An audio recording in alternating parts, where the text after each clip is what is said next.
Hola César, ¿Cómo hola estás? a todos. César, yo como que llego al estado de no diferenciación y después cuando voy saliendo empiezo a sentir un miedo y después viene la angustia y ahí no puedo salir. Vuelve al estado de no diferenciación. No saques de tu estado natural. El miedo, Pero el miedo surge porque, uy, bueno, ahí está el mundo, ahí están los objetos, ahí está todo, los creas tú, pensando que están allí.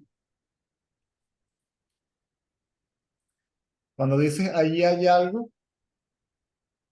es porque te separas de ese algo. ¿Mm? Cuando dices allí está el mundo, es porque te separas del mundo. Si creas una imaginaria relación sujeto-objeto, en el estado de no diferenciación no hay miedo, ni angustia, ni ansiedad, porque no hay nada. ¿Mm? Que cause miedo, angustia, ansiedad, porque no hay nada, ¿sí? Que se conozca como diferenciado, sí, diferente de uno mismo.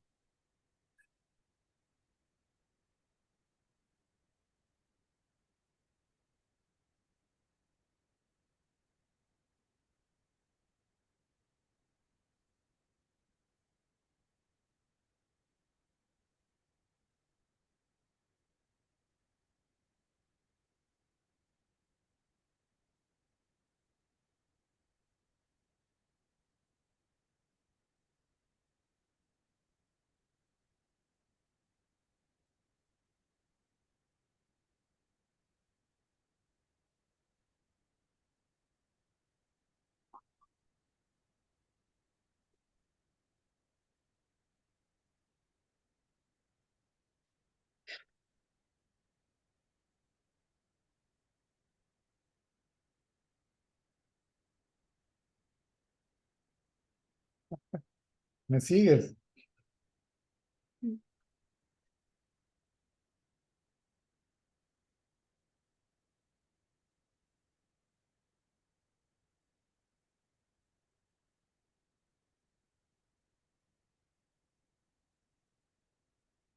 creo que como que caigo cuando, yo no sé si es así, pero yo cuando estoy en el estado de no diferenciación es una intensidad como, y después me viene el éxtasis como, esto es un montón y ahí me pierdo con Claro, el éxtasis. claro. El Pero éxtasis, la intensidad el éxtasis es, sí, o sea, es una intensidad casi que eh, es insoportable. correcto.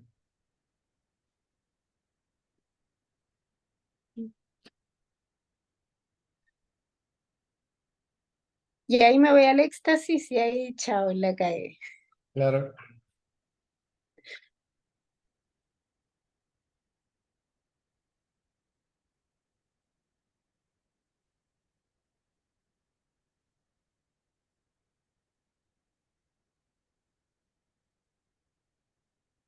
Hoy abandonaría todo el camino, todo, dejaría todo. Me vuelvo a la vida normal. Mm, Que hoy me quiero volver a la vida normal y ya está.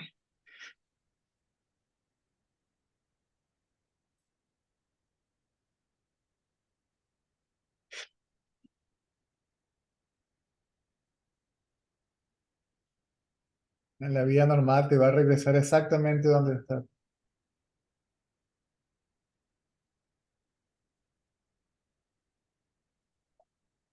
La vida normal te va a decir que no es normal. Mm,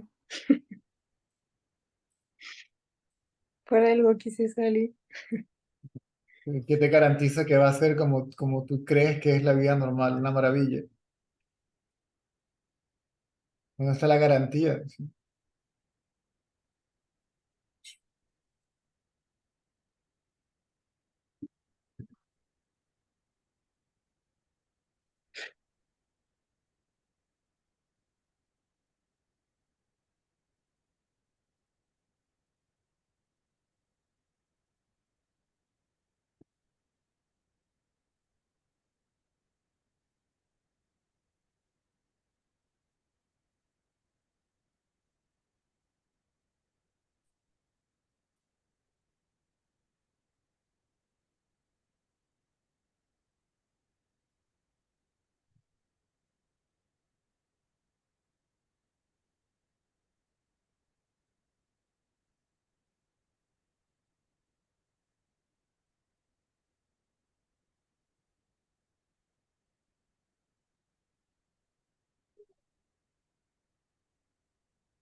Pero es la división de nuevo, yo y la vida normal, ¿sí?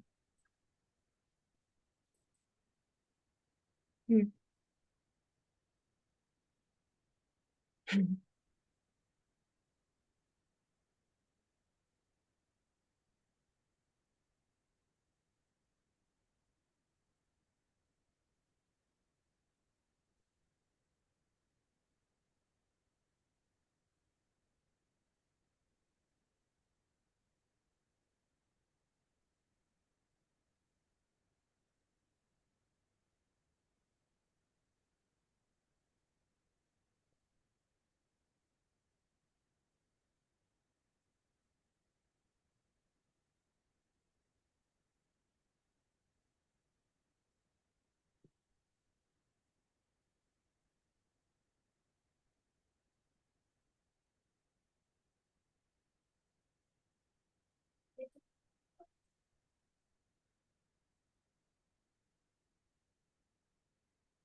Bueno, gracias. Eso.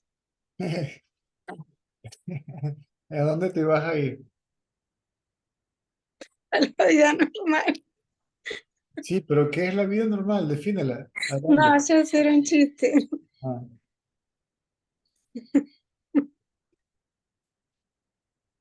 no, no hay vuelta atrás. No, ya sé.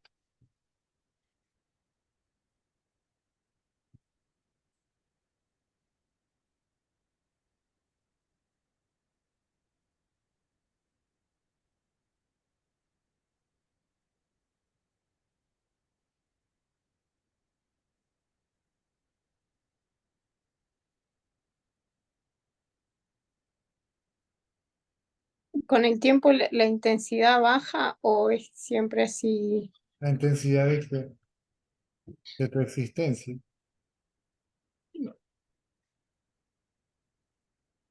No, no va.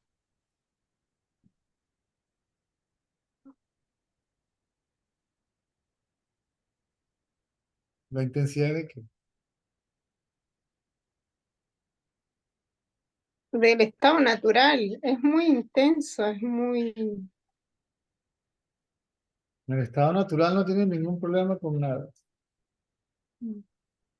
Claro, es la mente que me dice, es muy intenso. Claro, porque estás viendo algo como separado, de nuevo. Si lo ves como separado, entonces está el experimentador y el experimentado como dos entidades separadas.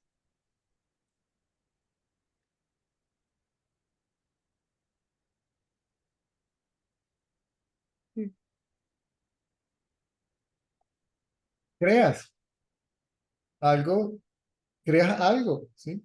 A lo que percibes algo, ya crees estar separado al algo que percibes. Si no, entonces no percibes nada. Es decir, todo lo que percibas no es otra cosa que tú misma.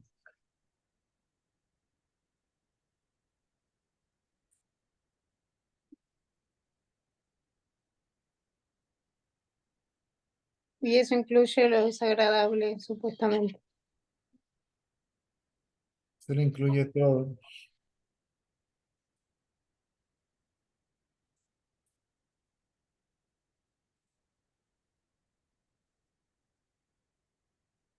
Eso se llama, sí, la mente crea un mundo separado. Y la mente es yo y el mundo, yo y esto. A lo que aparece esto, tiene que haber aparecido el yo.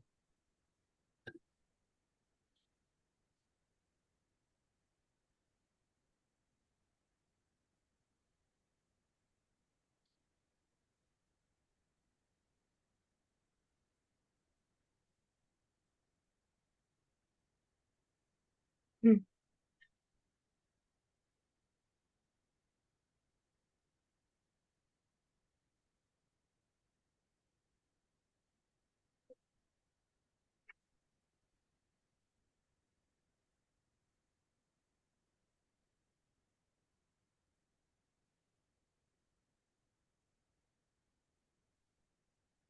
No hay creación como tal. Aun cuando se habla de manifestación espontánea, tampoco existe porque no está separada del ser. Por lo tanto, es el ser. Por lo tanto, solo el ser es.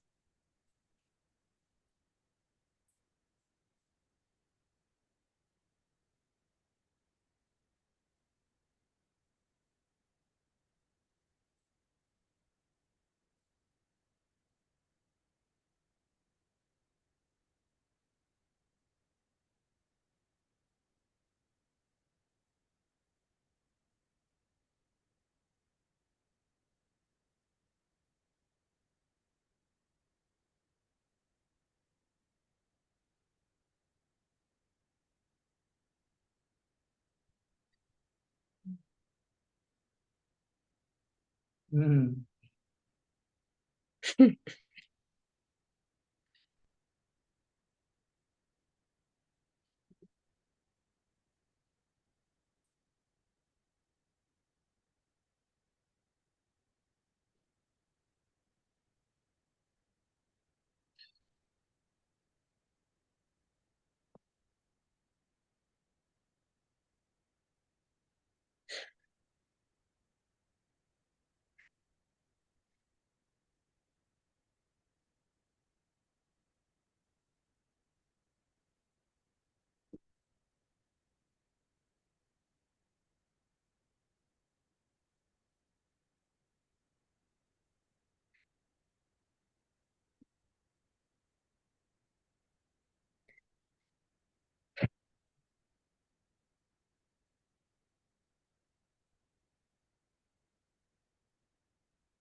Mm.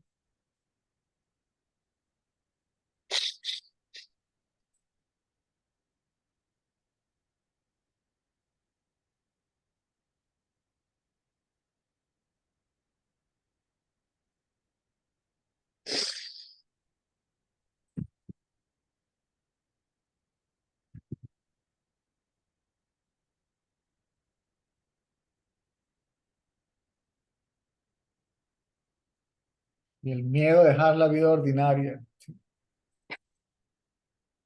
¿Qué va a ser de mí?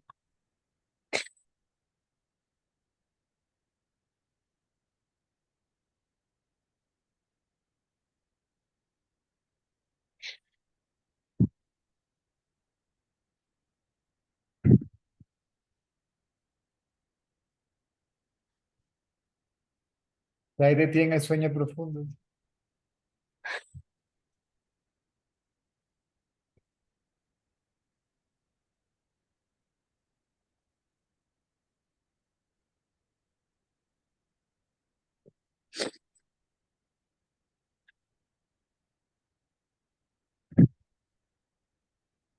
Lola, listo. Siéntese ahí, por favor.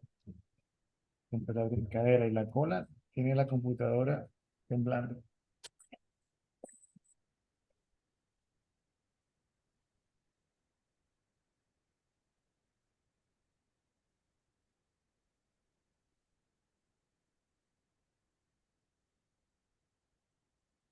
Alvin no vino hoy. No lo veo.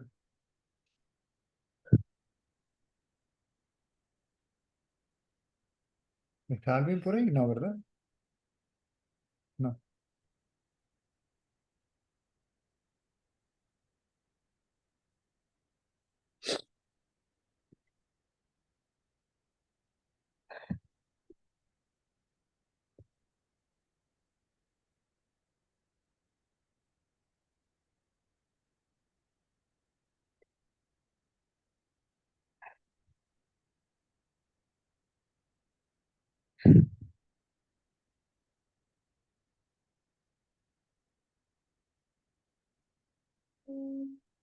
Mejor regresar al estado natural que la vida normal.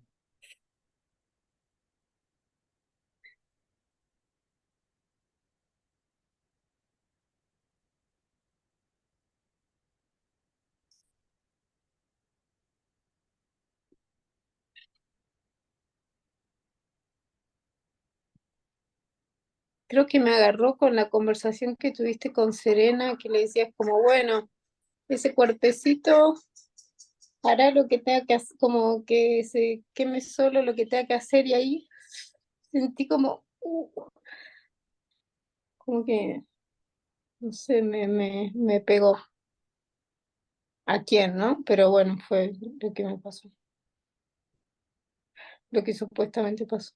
Lo que tenga que hacer, no lo que quiero hacer o la vida normal que quiero tener.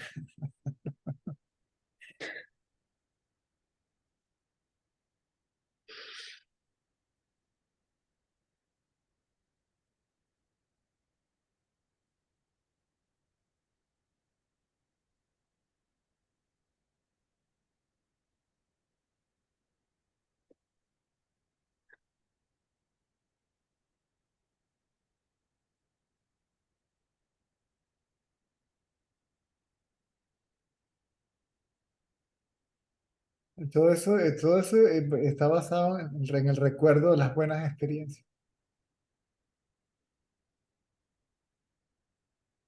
Si te recuerdas de las malas, dice al cuerno con la vida normal.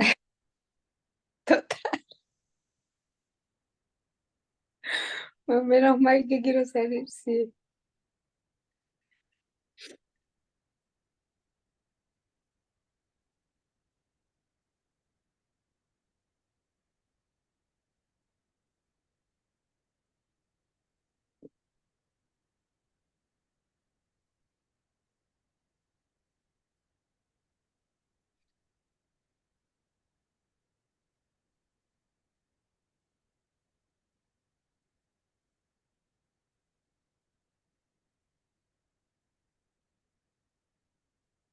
Muchas gracias, César.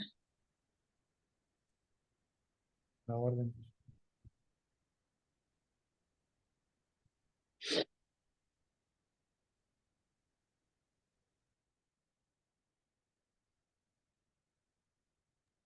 Gaby, Hola, César.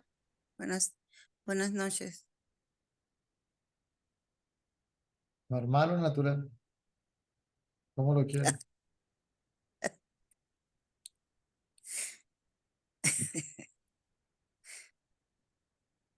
César, en la mañana te comenté algo y me dijiste que era la ausencia de la autoindagación. Entonces, pero yo juraba que todo el tiempo indagaba o que indago. Sí, sí. Salsan es como, como las líneas aéreas esas que son malísimas. Que te dice la hermosa, ¿café o té? Tú dices café, dice no, té. Solamente hay té. Aquí solamente hay natural. Lo demás, para los demás, aquí no hay. En otra aerolínea, pero aquí no. Pollo o pescado, pollo, no. Pescado. Y nada más hay pollo. De pollo, sí. Bueno, A ver, ¿qué me estabas contando que te interrumpí? ah, que en la mañana te comenté, bueno, lo que te comenté, ¿no? Entonces, la respuesta tuya fue la ausencia de autoindagación, lo que sucede. Pero yo juraba que todo el tiempo estaba autoindagando. Entonces me di cuenta que es la mente la que está afirmando que está autoindagando.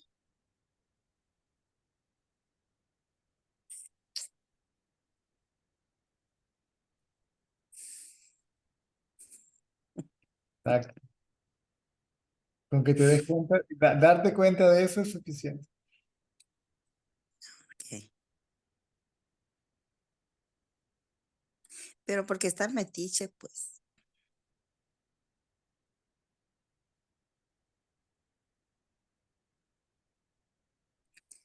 Fíjate, Por la ausencia de indagación. pues sí. de autoobservación. La mente no puede observar a la conciencia. César, pero esos pensamientos, porque es lo que son, irracionales, vienen también de una formación religiosa. ¿Mm? Tienen que ver con la formación religiosa. ¿Cuál? Los pensamientos irracionales donde se supone que tengo que salvar a todo mundo y que soy responsable de lo que pasa con otras personas.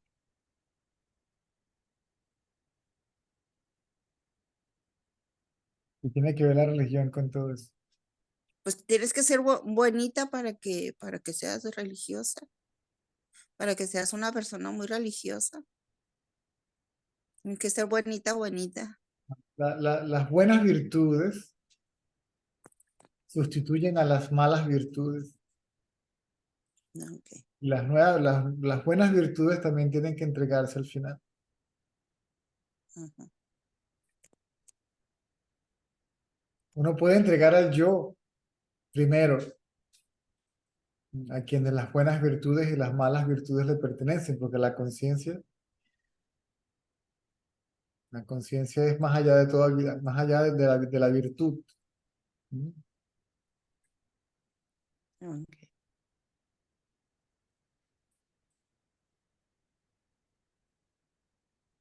Las religiones refuerzan, ¿mm?, las Ujú. virtudes. ¿Mm? Okay.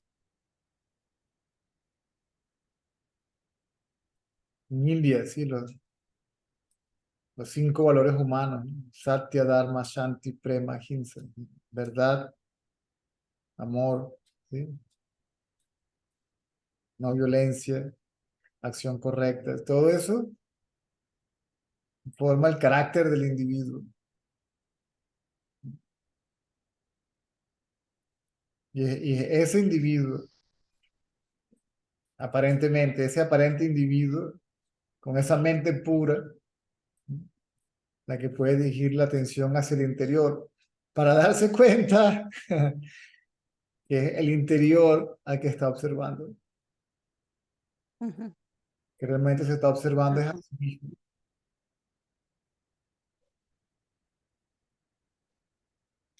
Y es una pregunta, el creer que estás indagando, pero en realidad no estás indagando, es una trampa. Recuérdense que indagación es autoobservación. Okay. Atención, ¿sí?, es dirigir la atención hacia uno mismo. Porque si dirijo la atención, yo no entiendo que la atención se va hacia uno mismo. La pregunta, ¿quién soy yo? ¿A dónde va la curiosidad? Cuéntame. A ver si la lógica te da la respuesta. Por lógica, ¿qué te dice la lógica? ¿Quién soy yo? Hay una ¿Quiere, curiosidad. quiere la respuesta? ¿Ah? O sea, ¿hacia dónde se va la atención? Hacia mí misma. Exactamente. ¿Quién es él? ¿Quién es ella? ¿Qué es esto? ¿Sí? El por qué, el cuándo, el dónde, sí. Yo, si la Ah, atención se va al yo, ya.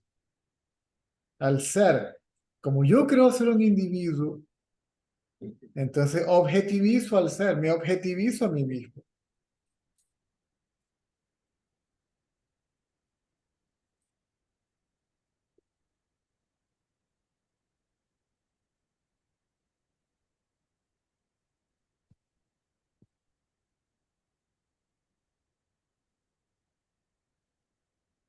O sea, cuando dices me objetivizo es como si, como un objeto.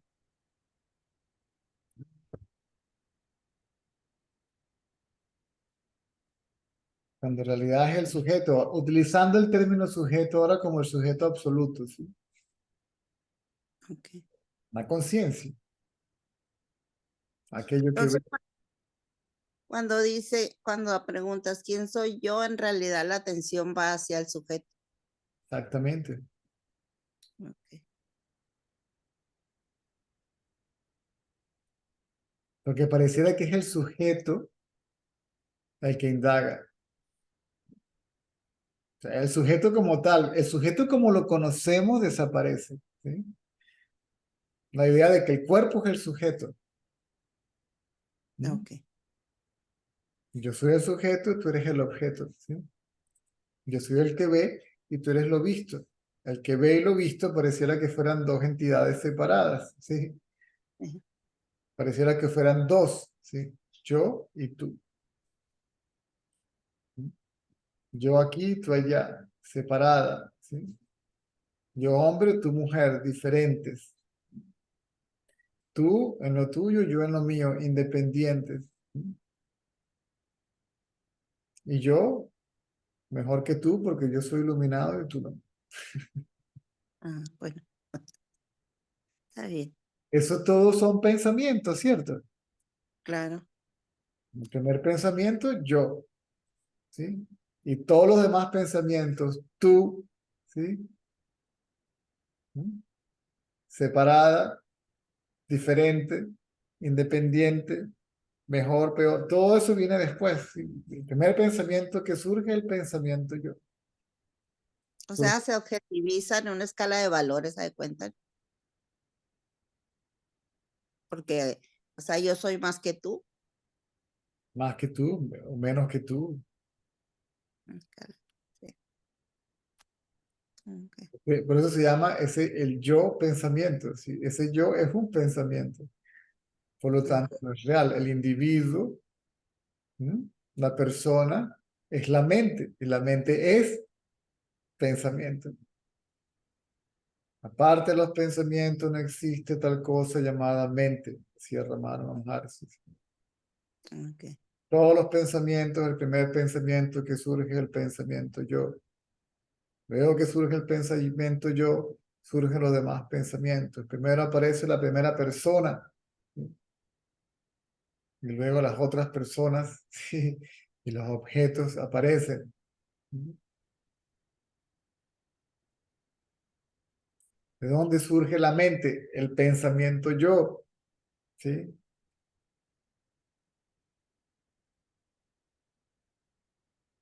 O qué es la mente, cualquiera de las dos funciona.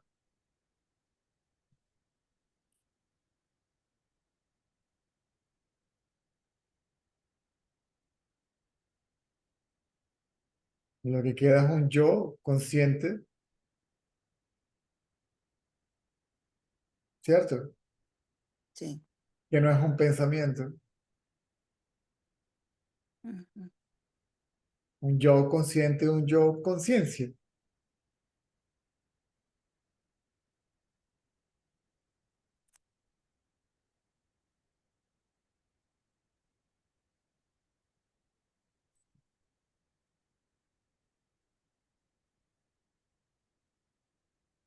Un yo que no se sabe qué es, solamente que es. ¿Sí? Una conciencia que existe, ¿sí? Sí. Una existencia consciente, pero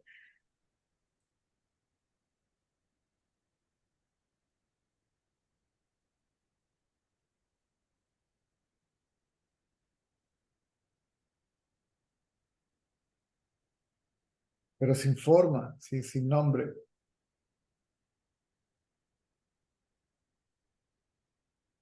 Bueno, te quiero comentar algo sobre, es que no sé si es un aprendizaje, si es un método lo que tú enseñas. Desde a partir de ahí con la cuestión de lo que te comentaba de las enfermedades, o sea, mi, o sea, el ver a la otra persona, el ver al otro, o sea, ya no lo siento como que es el otro enfermo, pues, sino que lo veo como lo que es. No sé cómo explicártelo.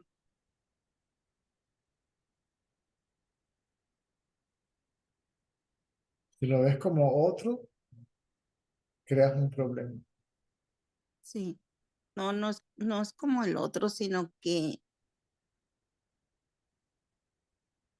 o sea, aparentemente hay una enfermedad, pero detrás de esa enfermedad está no sé cómo explicarlo. Está su verdadera naturaleza, algo así. ¿Ves? Porque en otro tiempo, si en la mañana te dije, me sentía como víctima, en otro tiempo hubiera hecho un dramón tamaño familiar, ¿no? Porque a mí, porque esto, porque esto. Y ahora no, o sea, lo veo y yo digo, bueno, me ha servido mucho lo que tú sí dices, es lo que tocó.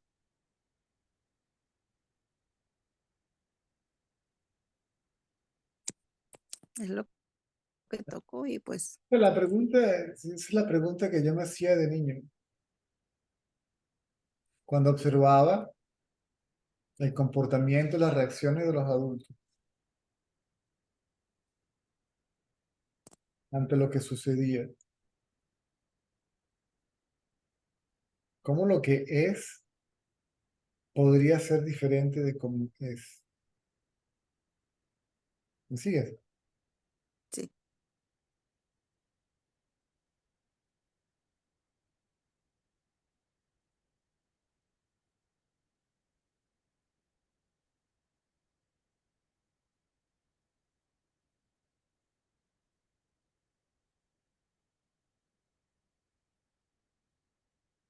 Y esa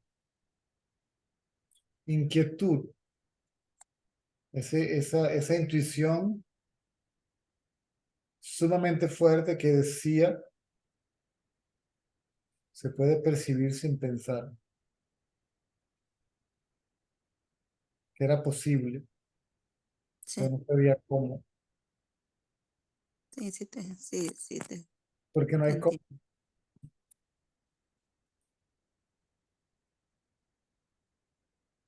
porque observarse a uno mismo no es una acción, es el cese de la actividad mental. Ok. Ajá.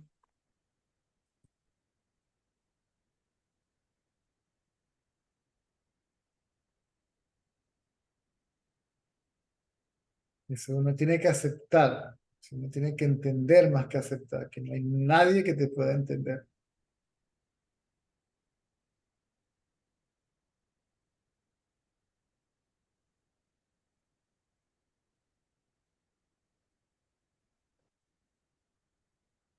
¿Me sigues? Sí, sí. Si pierdes el sentido de individualidad, realmente no hay nadie que te pueda entender.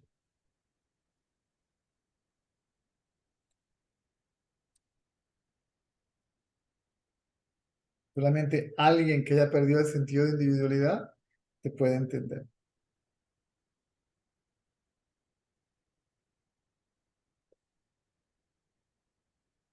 Por eso te digo, no sé si percibo las cosas de otra manera o son de otra manera, pero hay cosas que no sé, algo ha cambiado, pero no te sé explicar qué es. Porque las cosas que antes me las tomaba personales, ya no las tomo personales. Punto de vista acá, de personal a impersonal. Sí, Inclusive, cuando uno da una opinión desde un punto de vista impersonal, ¿no? Es peor para el que escucha porque lo toma más personal todavía.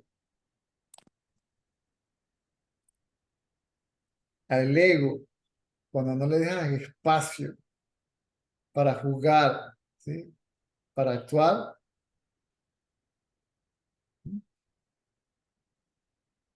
se queda sin nada que hacer, sin importancia, ¿y yo qué? ¿Yo qué pito toco aquí? ¿Mm?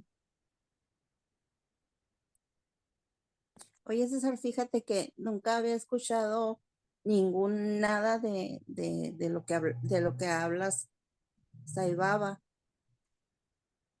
Nunca había escuchado y no sé por la casualidad me llegó un video y cuando habla de los sentidos y cuando habla de la lengua. Eso me abrió como algo que por eso te digo, no te sé explicar qué, pero el poder pues que tiene esto, que no nada más se usa para degustar. La Y palabra ahorita que estás diciendo tú esto, me acordé. se refiere a la palabra, Sí, a la palabra, el poder de la palabra, el poder de la palabra. que es el poder del pensamiento. Sí,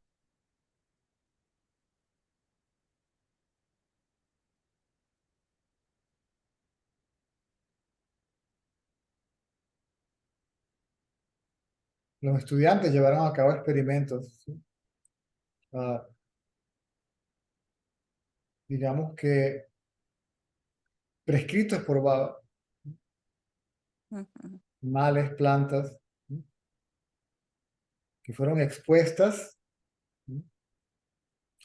A vibraciones más elevadas, ¿sí? De pensamiento, si se quiere, ¿sí? sí, Y el cambio, ¿sí? De cómo la materia se transforma debido a ello, era con instrumentos, con cámaras, ¿sí? Con instrumentos de medición, ¿sí? Que sí, pudieran dar un resultado, que pudieran comprobar el cambio. Aún es más poderoso el silencio. La mente quieta, porque el poder mismo, ¿sí? ajá, sí, Una cosa que yo veía cuando yo vi ese video, donde Baba le decía a la gente, tú estás, claro, esa es de las pocas veces que él ha utilizado la palabra conciencia para referirse a la mente, a los tres estados mentales. sí, Conciencia general, subconsciente, inconsciente, colectivamente conciencia. Literalmente así está grabado. sí, Ustedes están más allá de la conciencia, superconciencia, el testigo. Por lo tanto, ustedes son omniscientes, omnipresentes y omniconscientes. Omniscientes, omnipresentes,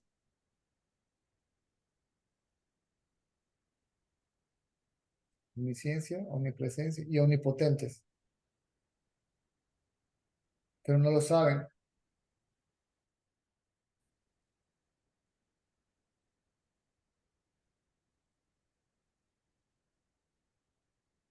sí, me gustó mucho el video, o sea, lo lo que oí, la manera en que dijo, en que lo dijo todo. Está como muy comprensible, pues muy entendible, no necesitas como ser muy inteligente para Creo captar que lo que él quiere decir. las cosas más interesantes de que cuando él hablaba era que hasta un niñito lo podía entender porque no utilizaba lenguaje complicado. Sí, Los sí, ejemplos eran súper sencillos.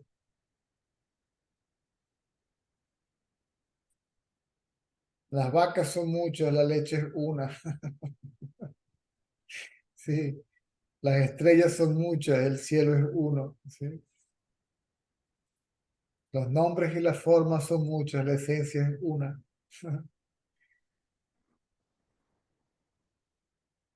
Los países son muchos, el globo es uno.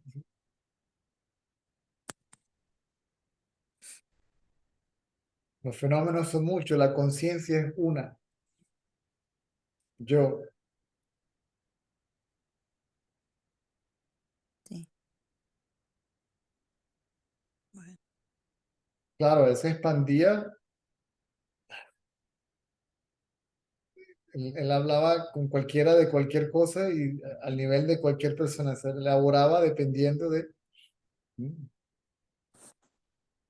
como te digo, yo nunca lo había escuchado, no, no, nunca había oído ningún video de él.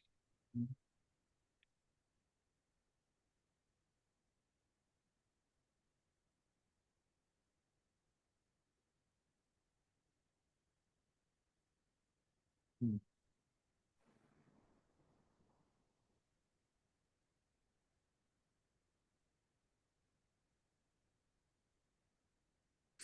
Gracias, César. Orden.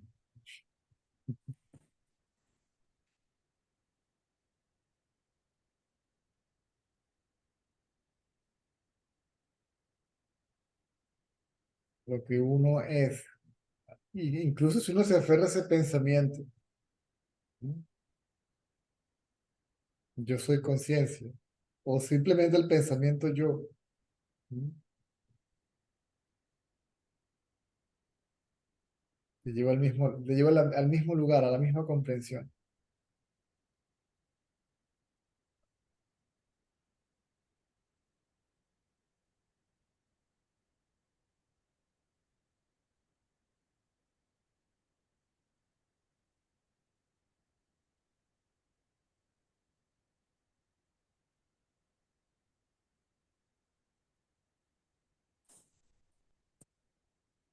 Gracias, voy a bajar mi mano. A ver si hay alguien más.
Aquí estoy chequeando preguntas por acá.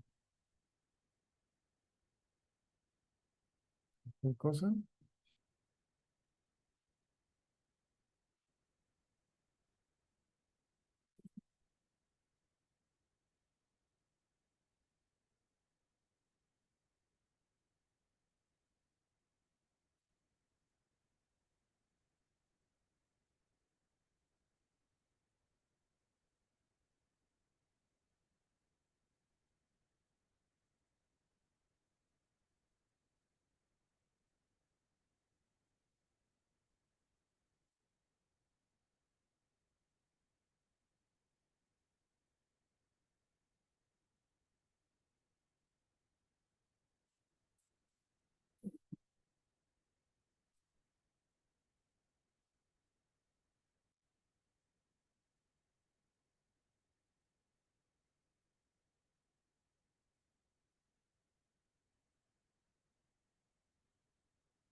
Hola, Cesar. Hi, how are Hi, you? Cesar.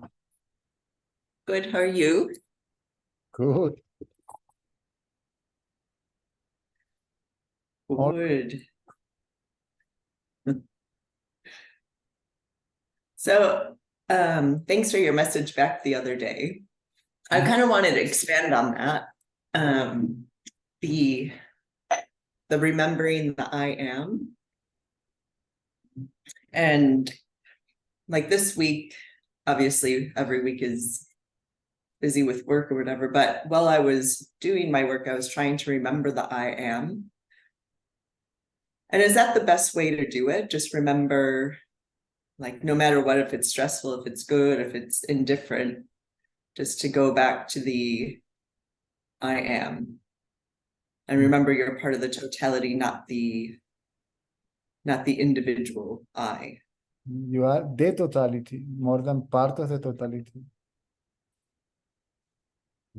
Mm.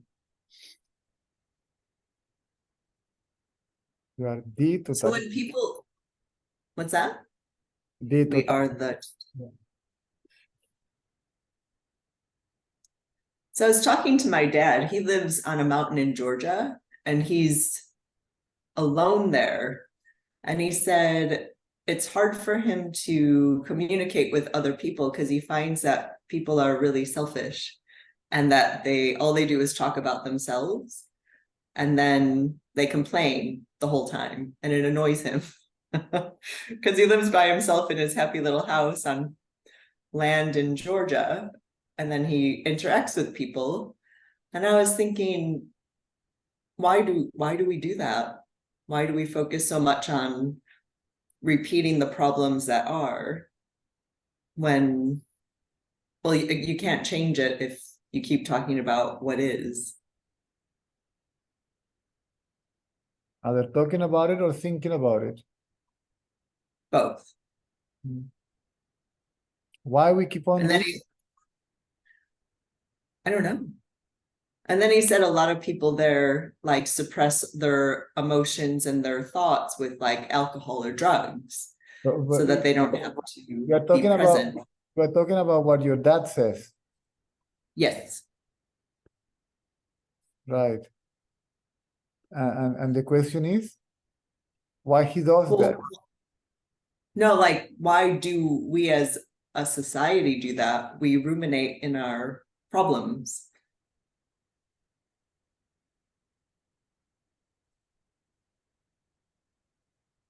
Because we can't live without them. We as the ego cannot live without them.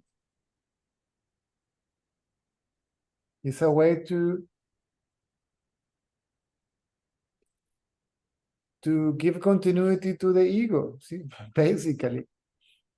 Because it seems like that's how a lot of people connect to each other, is by one person will complain, and then the other person has the same complaint, so they complain, and then it just becomes the continuous feeding of the ego. See, as soon as you see something, you already created a sense of separation. Mm.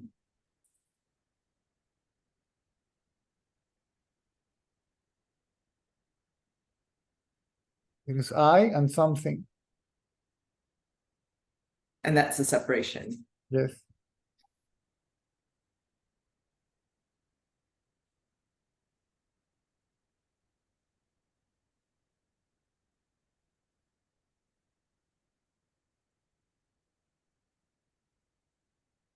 I may see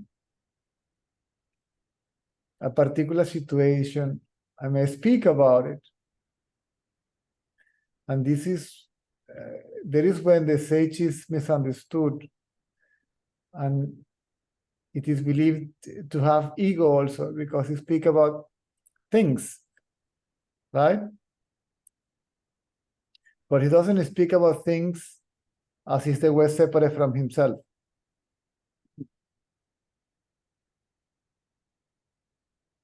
Ramana sometimes will spend hours talking to people about other things, right? Yeah. And sometimes about society values and all that stuff, you know.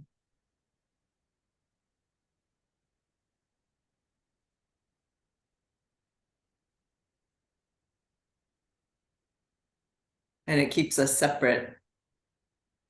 Hmm? And it keeps, like, I was walking on the beach this morning and I saw a coffee cup, like one of those disposable coffee cups that someone just left and it blew into the ocean. And I was getting really upset, like, I can't save the coffee cup. And then I thought about all the animals that it could be, that the coffee cup could affect, because it's the plastic or the styrofoam or whatever. And then I thought, well, I care about that. I care about the animals, like the knock-on effect that we have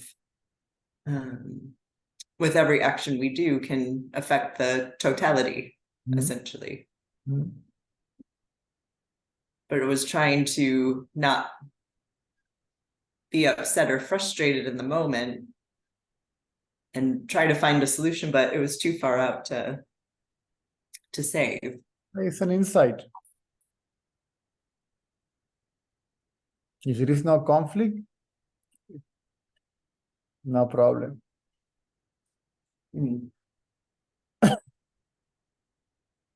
You may do something about it, you may not be able to do something about it.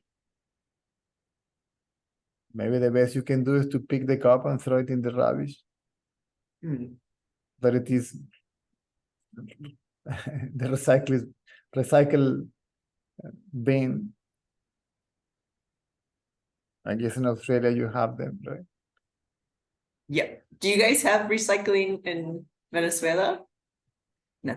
I guess I saw them, but I don't think people are, they just see the bin and just throw whatever it is. I don't think that it actually works. I don't know. I can't tell you. The recycling culture here is very,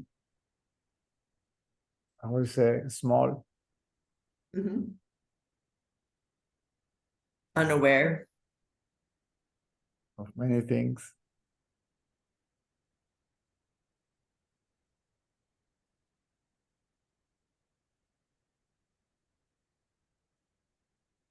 Nowadays, mostly politically aware. Yeah. Someone was telling me they were thinking about moving to Argentina because the inflation rate is so high that they would bring their Australian money and live there quite easily. But is it quite political in Argentina as well? All over the world, this is an actual world affairs. And funny enough, politically means turmoil.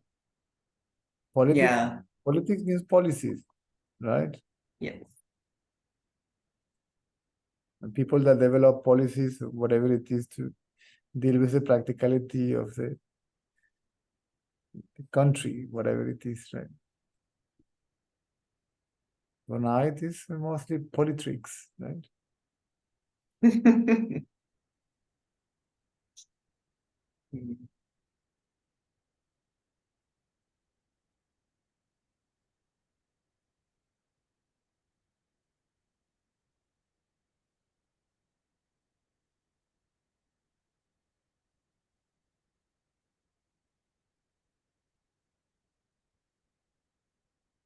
Even when your argument, right?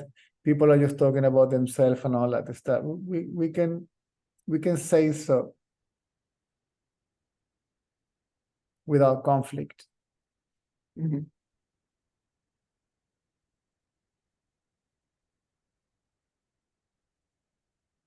People may have a conflict if we say so without conflict. Yes. And if you do it without conflict, it creates more conflict in the other person because the ego, in a way, finds it a threat because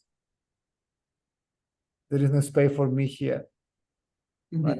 And then it will try to look for a space for itself. I was just saying that in Spanish just now, basically talking about the same thing in Spanish just a few minutes ago.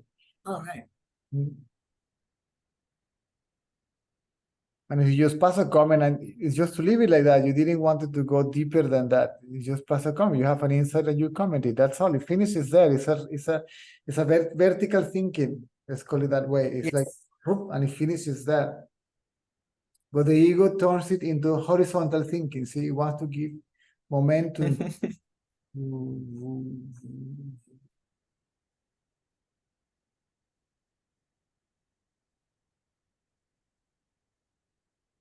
Well, it keeps it alive, doesn't it?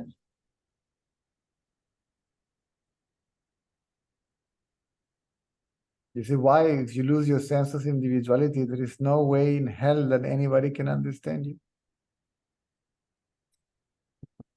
And you have to live with that fact that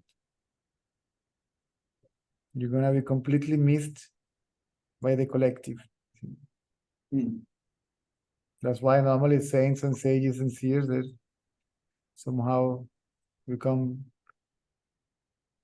reclusive. That's that the word? Reclusive, yeah.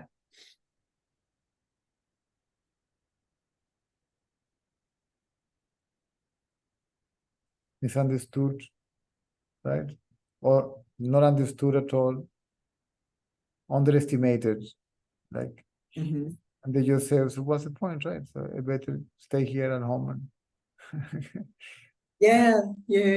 happens, then fine, right? Otherwise, well,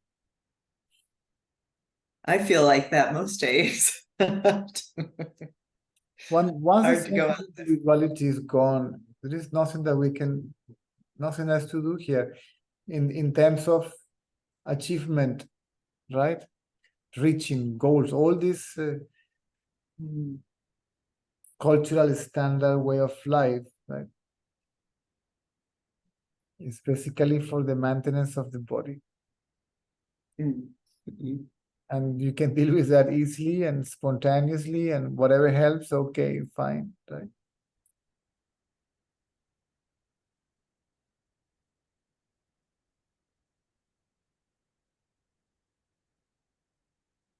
Before I started doing this, let's say, basically 24 hours a day, right? Mm-hmm. I was doing business. I was in charge of a particular department of a business. I was doing basically the shopping, right? Doing the export thing, going to India, buying stuff, send it to Venezuela. All right. Yeah. It was a boutique Okay. in a very upmarket shopping center in the capital. Small place, like 12, 15 square meters, and it was producing a really nice amount of money. And then the person that did the marketing got it right. See, few things, a boutique, a few things, nobody will have it. If you buy a shawl, maybe only you will have it because we brought only one silk pashmina, whatever. Then all these posh people will go and get it, see, just to show off, and and people will I'm pay, the only I don't know, $300-400 for a pashmina shawl. Man, the real deal. Yeah. Was buying Yeah, wow. to the Kashmiri people and making sure the certificates and all that stuff. So it was a good money there. So I will go back to spend, and they helped me to spend time in India with my teacher. Right?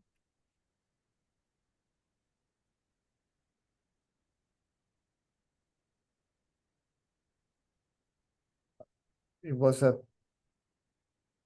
very difficult to work in India. See,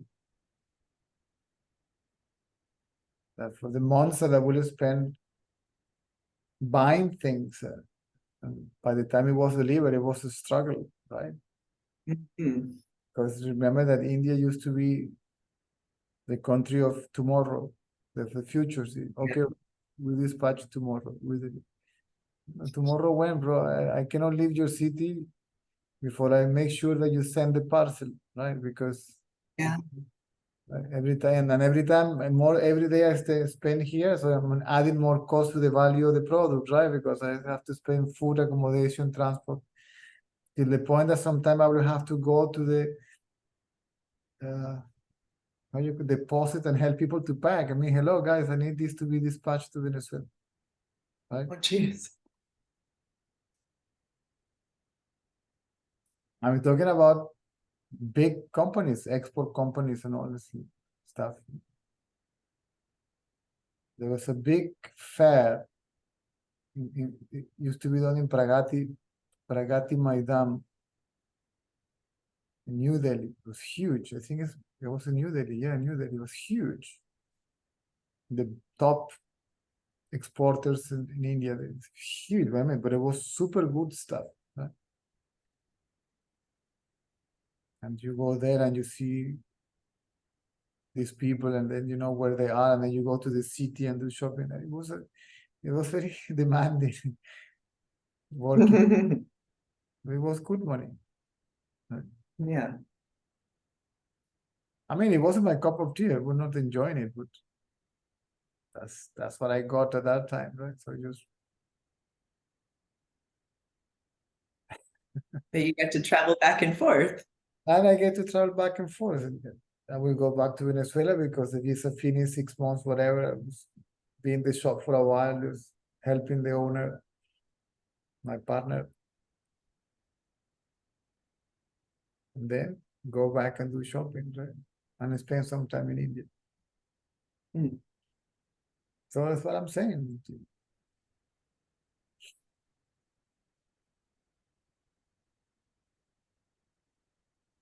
Then I went to South Africa and I was teaching karate there. And then I went to Australia and I was working there as a supermarket manager and all that. What year were you here? Sorry? What year were you in Australia? Perth. What year? I don't remember, 2000 and...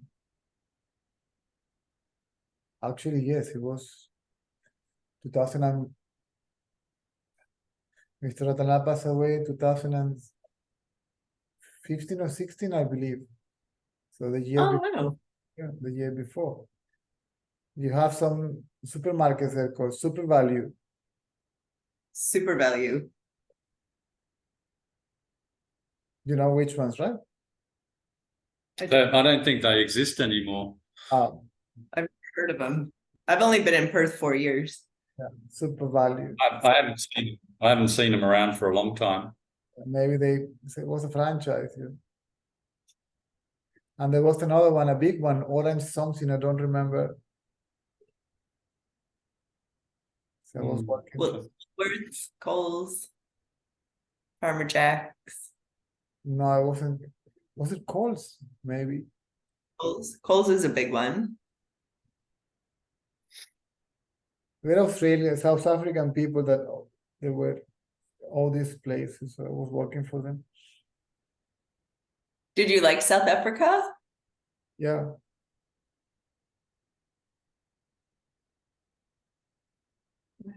Well, maybe you can come back to Australia and teach us karate. That'd be awesome. But what I'm saying is that see what is meant to happen is going to happen. That was my thing. That's all. Of course. Then I was working as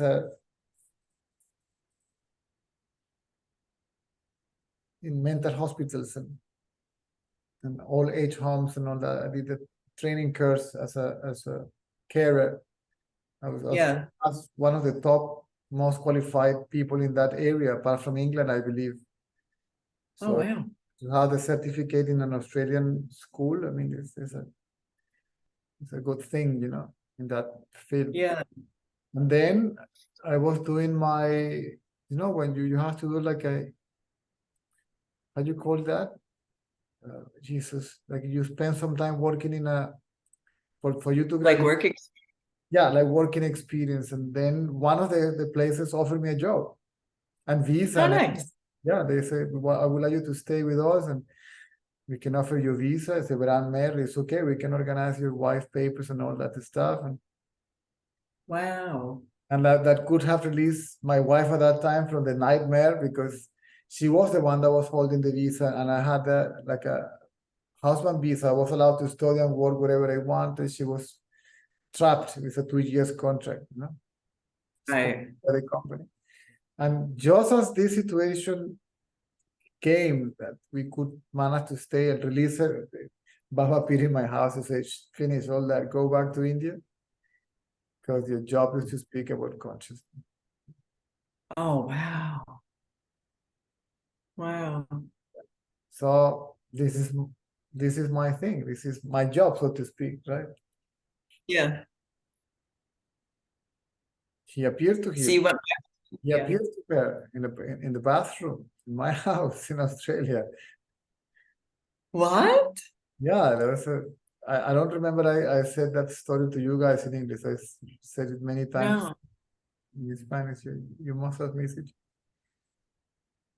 I came back from work, and my wife says, I'll have a shower. I say, okay, good. We live in a studio apartment in High Street, actually, like 2-3 blocks from the Swamp River. And I don't know, 5 blocks from city center or something. Yeah. And then I lay down in bed, had a nap, fell asleep. And we have like a shelf here. It's some books, and there was a huge book of Baba like this. Is this hardcover books? You know? And I'm sleeping. That thing also somehow fell from there and landed right on the right side of my here, right here. Bang, and it woke me up, and I said, oh my God, what's going on? And when I checked the time, it was already like an hour past. And I said, where is my wife? And I know that you guys, girls, spend a lot of time in the shower, but when I was like, wow. I opened the door of the bathroom, and there she was, naked, covering her body with a towel, shaking, showered off. And I said, what's going on? And she started saying, Swami, Swami. She lost her marbles, I thought. Swami, what? He was here. And I said, what do you mean he was here? Come on. Then I dry her, put her a gown, and took her out of the bathroom, and make her a cup of tea, sit down, tell me the story, right? I said, Baba was here. It appeared to me. And I said, what? Yes. So what happened? He said that whatever we are doing we must stop, we must finish. Australia is over, he said. That we have to go back immediately to India. And he said, go to South Africa. My wife was South African. And go to South Africa and spend enough time only to get tickets and visa, right? And you must be in India by the 16th of July, the latest, 16th of July. And I says, what are we going to India? I said, your husband have a lot of work to do. I said, what can my husband work in India? He said, to speak about consciousness. That is his job. That is his work. Oh, wow. Oh my gosh. And I said, what? And everything just collapsed. And everything merged, everything just moved into that direction. Wow. We went back to South Africa and we got the visas. We tried to book the tickets. There were no tickets until the 21st of July. That's 2005. Oh. That's Oh, 2005. 2005. So that was from 2004 till 2005. And we were placed in a waiting list. We were not the first. We were like 20, 15 or something. And we say, okay, well, let's see, right? 12 or 13th, we were called by the travel agency. 2 seats has been released. You seems to be in a rush to go to India, really. So we can give you these 2 seats, but you have to come right now and pay for the tickets. And we just took part of our skiing, got in the car and went to the travel agency and got the tickets. And we arrived in India. We were supposed to be there before the 16th. We got there the 15th of July. Great. We arrived like around Wow. 2 p.m. We went for accommodation, we got the rooms, and we went to see Mr. Rattenberg. And he was at the hospital, he was not in a good shape. His wife was with him, and the maid, Lakshmi, I remember, she's a funny lady. He's in the hospital, Amma also hospital, you know. But apparently he's coming tomorrow. He pulls through, so he may be here tomorrow. Come tomorrow. And when I went next day, the students were singing some Vedic chants at the entrance of the building, of the room, and there was just people going in and out, a long queue, and I saw top people there, and I said, he passed away. So he passed away the very morning of the 16th of July. Oh my gosh. I was told to be there, see, by the 16th of July. And I said, there is no chance that I can go and see Mrs. Ratanlal, you know. So all these people here, I have to wait. And after 4 or 5 days, I went to see her. The queue was small, and I managed to enter the house. And, oh, Cesar, how are you? Come, I'm sorry, my condolences, blah, blah, blah. And I said, yes, miss him so much. And we were talking a little bit, you know. And because there were more people, I didn't want it to take too much time, you know. And then she said to me, Cesar, give me a few days for the funeral to finish. We need to talk to you. Okay, because he left something written on his will. And you know, Indian culture, I am his wife. I have to make sure that that happened, you know. I said, sure, I'll wait. And after some time, then I came and talked to her, and he said that in his absence, if you guys, not only me, he mentioned a few guys, you know, so you must give continuity to satsang. And it happened that I was the first one that was there, or the only one on the list. Then Shanti came after, and Max came after. From Shanti was a German Indian guy. Max was from Switzerland, I believe. From the, I think, the Italian side of Switzerland border. And we started, right?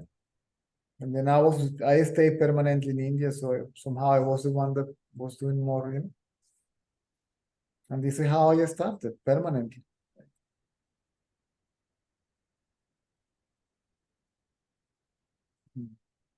Wow. That's pretty powerful. Yeah. Then my wife left. She said, I need a break from spirituality. I think she's gone. She's never come back. I knew it. And then we have a nice amount of money in the bank account, $20-something thousand, and half and a half, basically. Joint account, it was Yeah. and then I said, okay. I accompanied to the airport. I came back home. In the morning, she said, I'm going to do some shopping, some souvenirs for friends and family. I said, okay. On the way from the airport, I stopped in the bank. So I run out of cash, and the bank says, you have only 500 rupees. And I said, what? It was nighttime, so I said, okay, wait until tomorrow. The manager was my friend. I was introduced by Ratanlal families. And they said, don't you know? And I said, no, I don't know anything. Your wife came yesterday, transferred all money to South Africa. I said, what? Oh my God. And I was left in Australia, in India, see, with 500 rupees, 3 kurta pajamas, and self-knowledge, more than enough. Wow. And I said, okay, this is my job. See, when the guru is still alive, you still have a personal relationship with them, so even if you know that you are the self, right? Yeah. And then I said, well, this is my job. Everything is gone. You have to give me a salary, bro, because I'm finished. I'm going to stay here. There was only 2 years visa in my passport left. And as I am seated in my house, right, thinking about it, right, say, okay, I'm done. Let's see. And a friend from Poland, case, came to my house and landed me 15,000 rupees in a white envelope. I felt wow. that you needed some money, so somehow to make the story short. And then from that very day, okay, white envelope this money started coming. See, until now, as far as satsang is concerned, there's no money has been ever requested to anybody. The donations are accepted. What can I do? How am I going to survive, right? Yeah. If I need something else, I may have some friends or something, you know what I'm saying, but it's a different story. Yeah. And then I went to speak with Mrs. Ratana and said, if you're going to stay here, Sasha left, all the money is gone. What am I going to do? She said, well, you may have to accept whatever is given to you, but don't ask anything to anybody. She said, don't ask anything to anybody. So whatever. And she sometimes will give me some rupees or give me some food. And this is how all this started. So whatever I say here is coming from first-hand experience, knowledge, directly, right?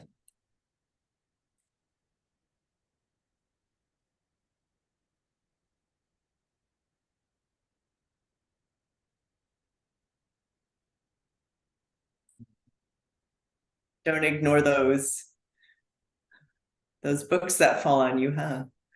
Sorry? Don't ignore the signs or like the book that fell on you. Well, since I went to India, see, all this, you start going by intuition. You start feeling that.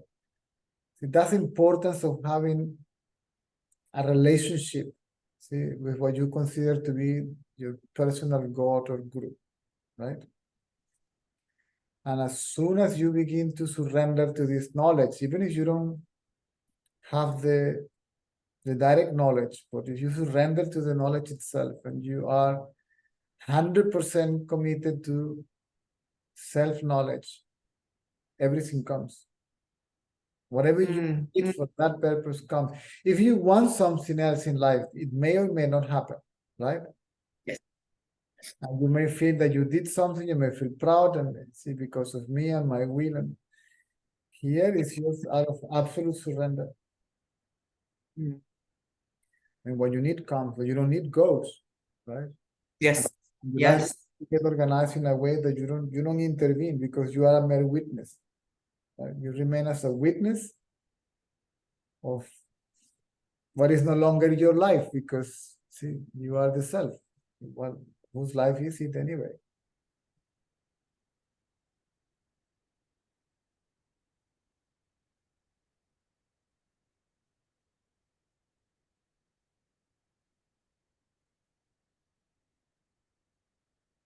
And my teacher told me, see, you are young and stubborn. So when I say I'm leaving, I say, oh Jesus, you are young and stubborn. See, it seems that you may have to take some time to realize by yourself that the best thing that you can do is this. Say, okay, so be it. And in Australia itself, working in a mental hospital, say, my God, I have the knowledge, right, to prevent this to happen, right? What am I doing here? Yes. And Yeah. if my memory doesn't betray me, as in the very day that I had the insight, right, was the very day that what happened in my house appeared. It's like it's kind of a synchronicity, right? Oh, right. Yeah. And I tried because I see this demands commitment. Either you do this or you don't. Right? You may at the beginning go 50% committed, right? Yeah. But life itself will force you to commit 100% to it. And when the absolute says, which is your own self, eventually you realize that the ego is, it's time to go for the ego. Forget about it. Everything will collapse. Mm. And life will create the situation, so either you surrender or you surrender, or either you keep quiet or you keep quiet. You look within or you look within.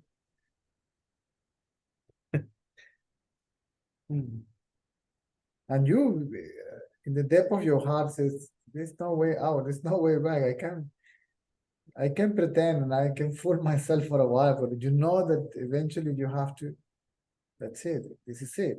It's over." That's the end of the ego sense. That's the end of the sense of individuality. And if you are meant to be a teacher or whatever, see, you can fool yourself too, right? Or you know that's it. I have to commit my life to this. I have to sacrifice my life. And my life is going to be sacrificed for the sake of it.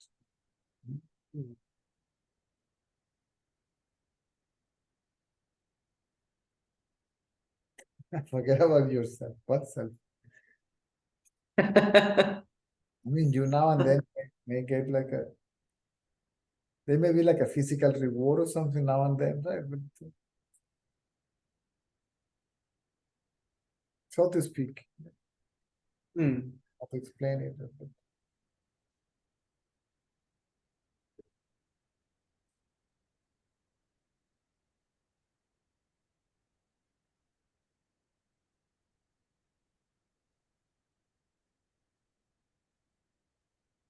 I never wanted to do this. I don't mind the difference between now and then is that Yeah. I still don't want to do this. I don't mind doing this. Right. Because honestly, where are the seekers? Yeah.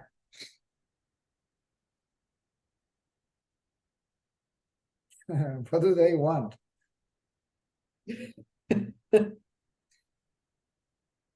Maybe what everyone wants, and just to be. I don't have it. What? He doesn't have it. Oh, you know, yes, he did. And what you are, I don't have it neither. I can't give you anything because what you want is what you are. And I can't take away anything because the ego doesn't exist. Okay, so I only can tell you this. I only can say this again and again and again and again and again till exhaustion and until I drop the body. That became clear to me. That this is it. For me, this is it. Now and then this and that, fantastic. But this is it.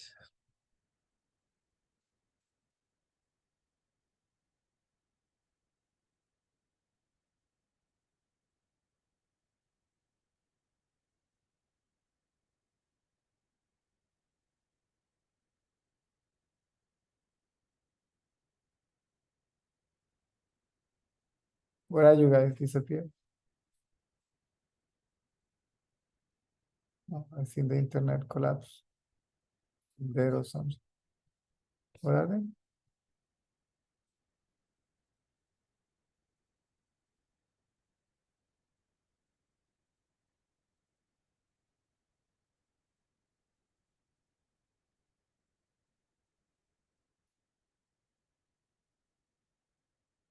There.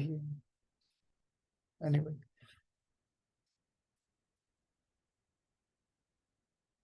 ¿Alguna pregunta en español? Quedan 10 minutos.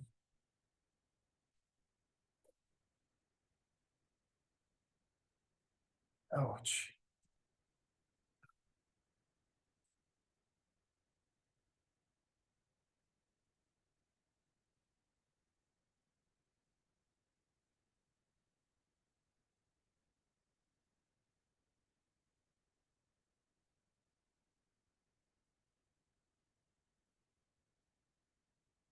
Oh, We're back.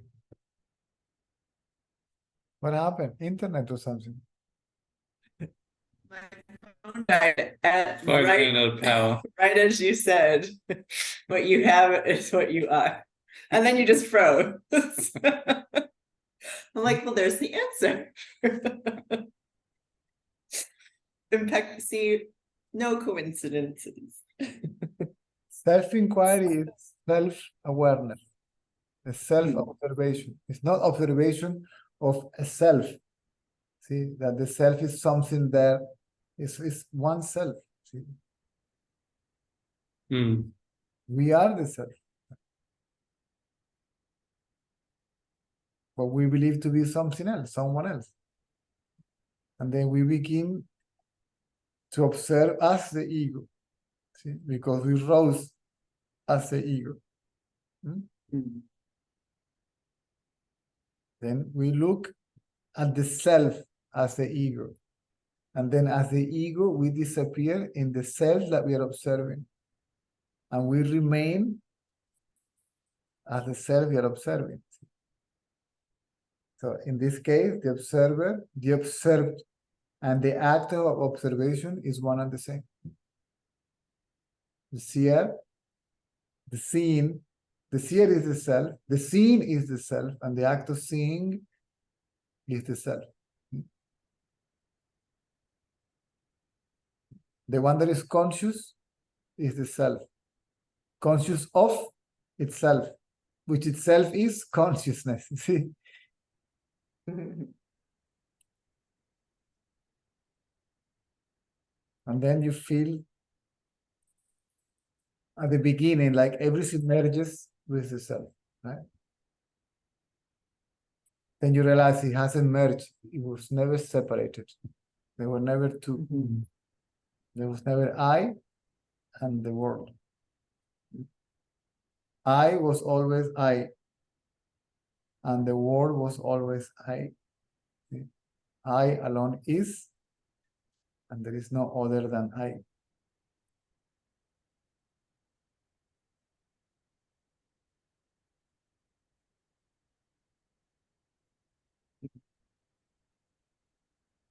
So when you observe something, you are creating that something. Mentally, right? The mental split, right? Consciousness appears to be split, divided in two, see? Subject and object. Seer and seen, as if they were two separate entities.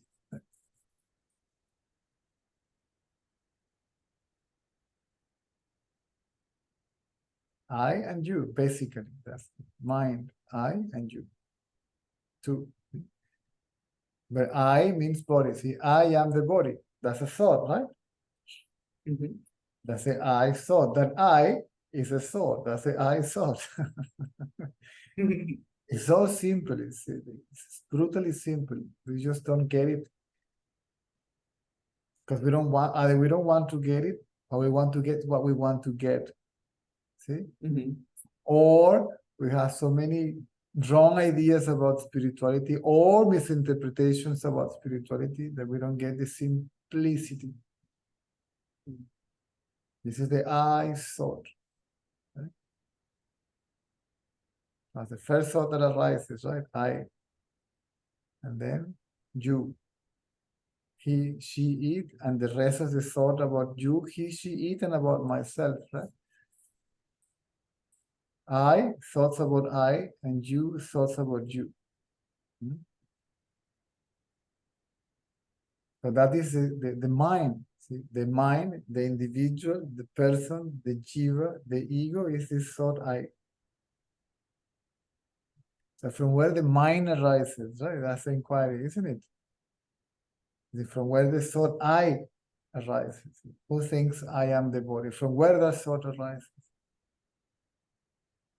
And the thought I merges in another I, in the I consciousness. Because when I don't think, still I am. And I am conscious. I am consciousness. This is the I consciousness. Because it feels like I. Feels, so to speak. Yeah. Ramana said, I disappear, and yet I remain. Such is the paradox. I disappear as the mind, see, as the thought, I, as the individual. But I remain as what I am, as the self. It's not that there is another I that remains the only I. The only I never existed. Since it was a thought, it never existed. So that person, that individual, right, that ego, never existed because it was only a thought. It was a thought all along. It was a mental construct. Right? It was not created by the mind. It's a mental construction. See? It was produced, manifested by consciousness.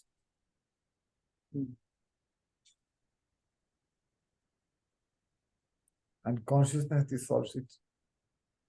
And apparently the mind is doing it by itself. It's trying to destroy itself. That's the biggest one. And this is the frustration of the seeker, right? This is a nightmare for the seeker. I want to realize the self. And it does what it will never experience it. This is why the sage have to tell you the truth to make it easy.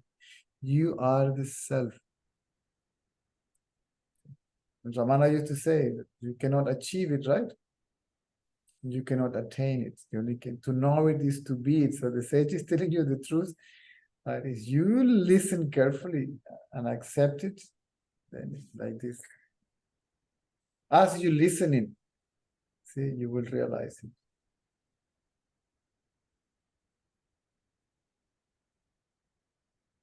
If the mind is still, the intellect is sharp, maybe as you ponder about it, so you don't get to the inquiry, right?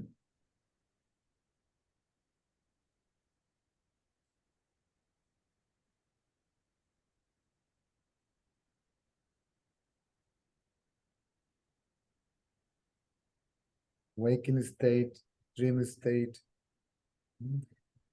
deep sleep state. In the three of them, I am, I exist, right? As the witness, right? So to speak, the witness. The idea of being a witness also disappears. Since there is nothing separate from the witness, then who is witnessing what, right?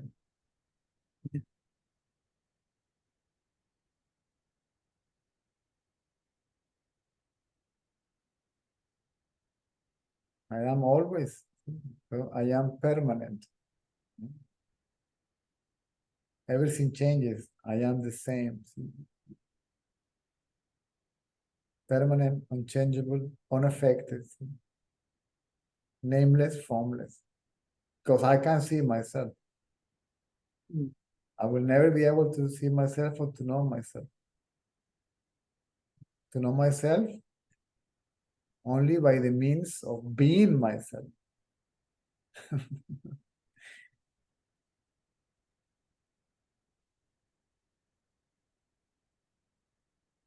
To know it is to be it.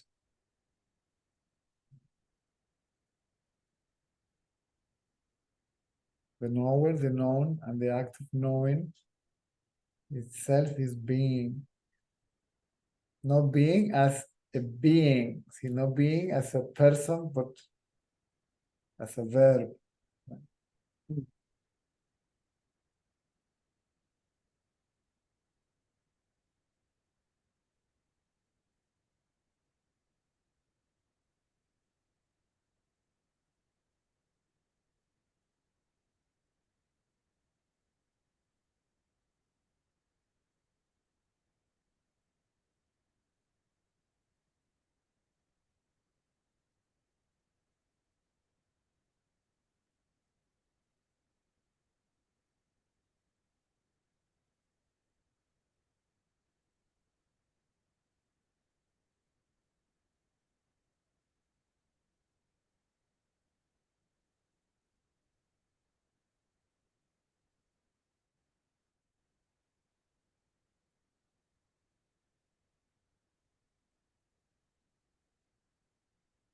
So,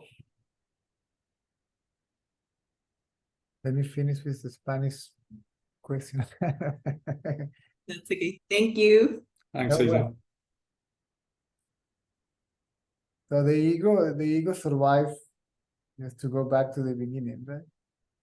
It needs something to survive, pleasant or unpleasant, right?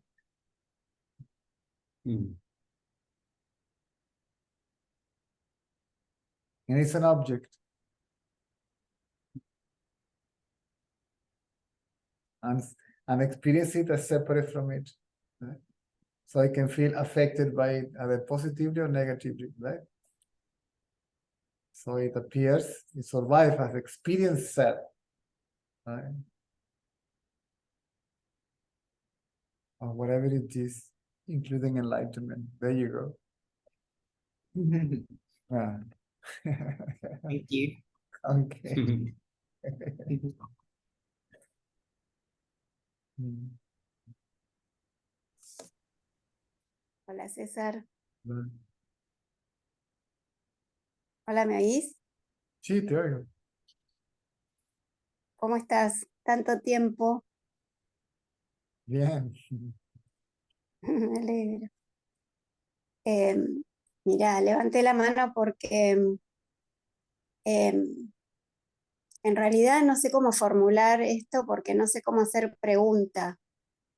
Em, Me está pasando que yo me separé hace un tiempo de mi pareja, que estuve 20 años. Era muy conflictivo todo. Yo te conté varias veces. No sé si te acordás. Bueno, una vez, la última vez que te conté, vos te reías y me decías, y yo no sé qué decirte. Eh, y, y, y bueno, y ahora me pasa que me separé hace más o menos 2 años, y estaba más o menos tranquila, y ahora me agarró una cosa que me viene como todo lo del pasado, y lo extraño mucho y como quisiera volver, y, y lloro y bueno, toda una cosa de locos. Se murió mi papá este año también, eso me movió como unas cosas, eh, porque era mi relación con mi papá fue también siempre muy conflictiva y tengo como cosas de niña que siempre como no resueltas con él, y después en esta pareja como que yo puse el amor que buscaba en mi papá ahí, hay una cosa así. Entonces creo que se me junta como todo eso, pero me viene como muy fuerte, muy fuerte, muy fuerte. Y sí puedo indagar, en esos momentos no, en esos momentos no puedo, trato y no puedo.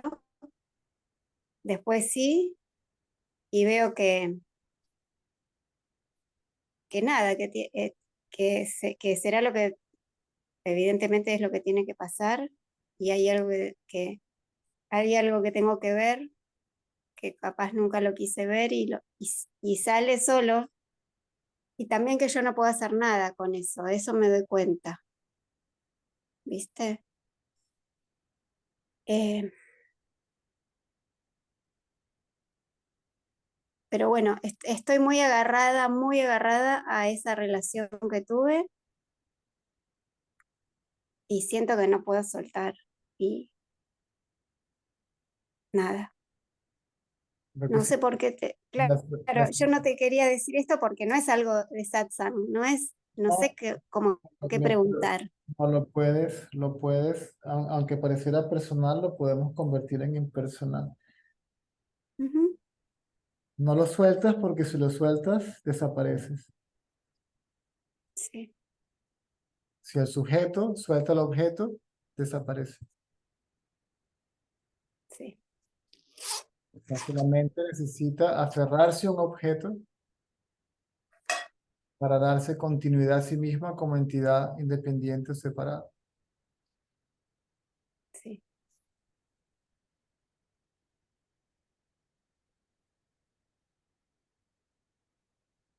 Y dice que no puede indagar, que en ese momento no puede, que es cuando debería.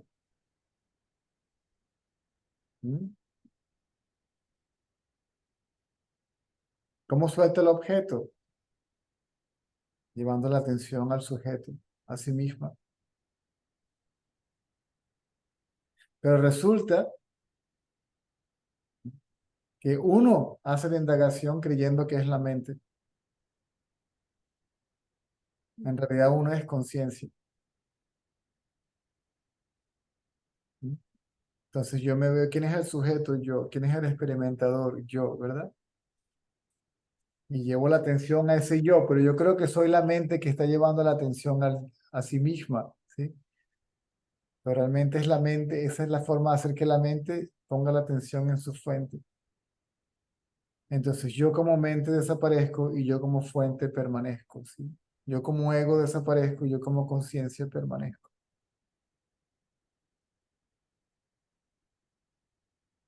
Sí, no entendí eso que dijiste de que yo creo que soy la mente que lleva a la mente. Yo no pienso si soy la mente, yo hago eso para ver dónde estoy, de dónde sale. De ti misma. Sí, La indagación es autoindagación es autoobservación. sí, Es observarme a mí mismo hasta que me dé cuenta que ese mí mismo no es ni el cuerpo, ni la mente, ni la nada. sí, yo hago eso.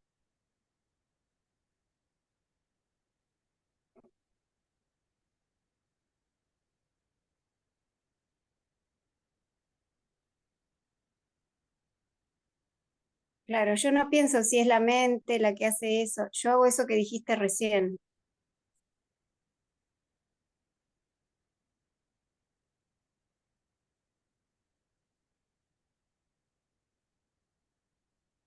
Se ve que no todo el tiempo, porque si no, no estaría así.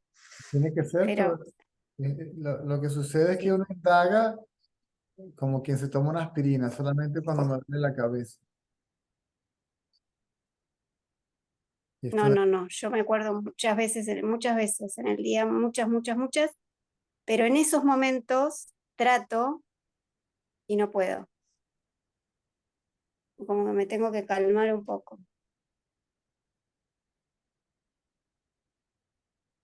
es que no te vas a calmar a menos que sueltes el objeto de perturbación. Entonces tengo que tratar en esos momentos hasta que pueda.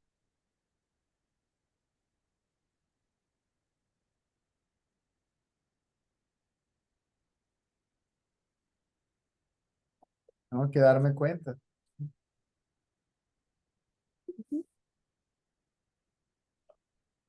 de que estoy creando a un objeto separado de mí, ¿m? Para colocarme en la posición del experimentador y atribuirle al objeto, ¿m? La causa de mi sufrimiento o felicidad. ¿M? Sí,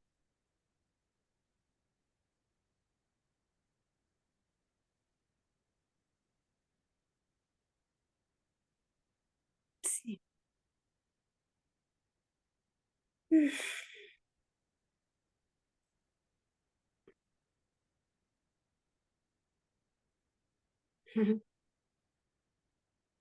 Muchas gracias, César.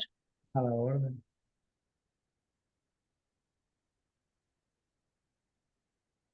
Es difícil porque la tentación, la tendencia a identificarse con el cuerpo es muy fuerte, en algunos casos está muy arraigada, ¿m? Entonces uno surge de Sí, nuevo como ego. No importa cuántas veces uno surja como ego. ¿De dónde surge uno como ego?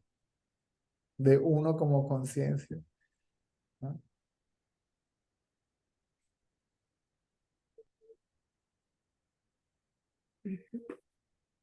Hay que ir de nuevo a la fuente del pensamiento. ¿qué dijiste? No te escuché lo último. Cesantemente ir de nuevo a la fuente del pensamiento. Sí, sí, ¿de dónde sale todo? Ujú. Y permanecer allí hasta que se permanezca como eso, ¿sí? Como creo soy el ego, como creo que soy el ego, entonces permanezco en el ser, ¿sí? Hasta que permanezco como el ser. Si yo como ego desaparezco y yo como el ser continúo, ¿no?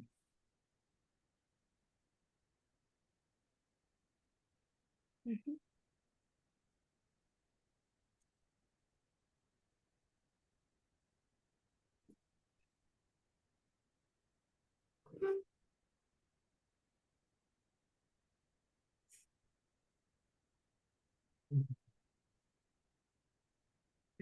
Muchas gracias.